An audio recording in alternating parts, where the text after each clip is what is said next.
Kinahanglan may dasakto nga hibaro agud magin andam para hid mas marig-on nga bungto. Ini ang gintagan hinduon han MDRMC didahan ira gindudumara nga emergency first responder training and multi-hazard simulation exercise para mga personnel ngan staff han LGUG1. Didahan unang adlaw han aktibidad ginbuhat ang lectures samtang buwas nga adlaw Nobyembre 20 magtitikang ang skills training o an paghagid nga duhan mga partisipante sugad han standard first aid, basic life support, basic firefighting, and SAR o search and rescue.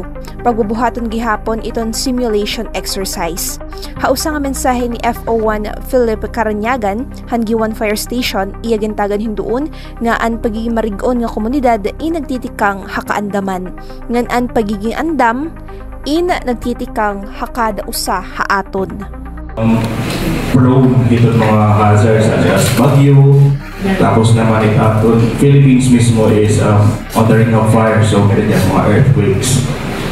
So sa panahon ngayon kung saan ang disaster and emergencies ay pwedeng mangyari without warning, mahalaga na iton bawat usa aton, regardless iton kung hangin kita nga office, designation, rango, or start kinabuhi, ay may baro kita itong mga basic principle.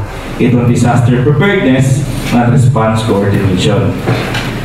So ini nga itong niya na bubuhatong exercises nila ini compliance, kundi usahin niya nga dedication para maprotektahan itong kinabuhi usa-usa ngan kapakanan ito atong mga nakapaligid aton.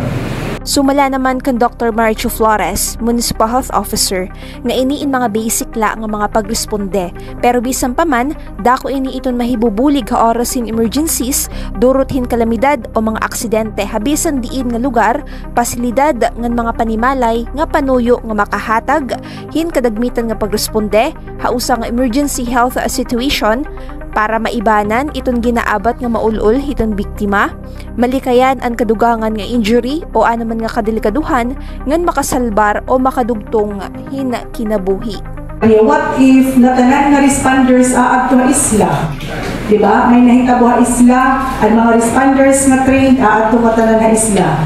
Katapos may nahitabo dinhi. At least naman la may ma-responde bisan within ang aton facility or even natin iyo mga tagsa-tagsa ng mga pamilya. So this is just a basic la inihiya, basic na mga responses na pwede nga as ordinary people, bisan diri ka mo mga medical or BFP and mga responders talaga, pwede natin may mahimo. So, ini nga i-discuss sa iyo is diri na para iyo din yato din ang munisipyo, pwede natin gihapon magamit ang atong kanisa-kanisa nga pamilya nganhan community. Samtang presente naman ang nasabing aktibidad, ni Vice Mayor Veronica Cabacaba Ramirez, naging pasalamatan ang mga partisipante han ira pagpapakita hin dedikasyon nga mahibaro. Sugad man ni Mr. Eric Cordero, Mr. Ryan Sabulaw, Operations and Warning Officer, nga ng personnel han Giwan Fire Station nga usa han magpapahigayon hin skills training ha basic life support ngan basic firefighting. Nagdalaom naman ang MDRMC nga pinaagi hining inisyatiba magiging andam ang mga partisipante nga makabulig nga oras hin emergencies ngan maaram hira kung magaano hira oras sini nga mga panhitabo.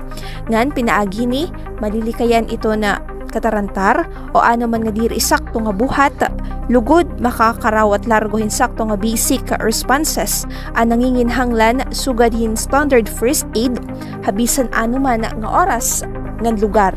Tikang Giwan Eastern Samar ini Maureen Salamida, Eastern Samar News Service.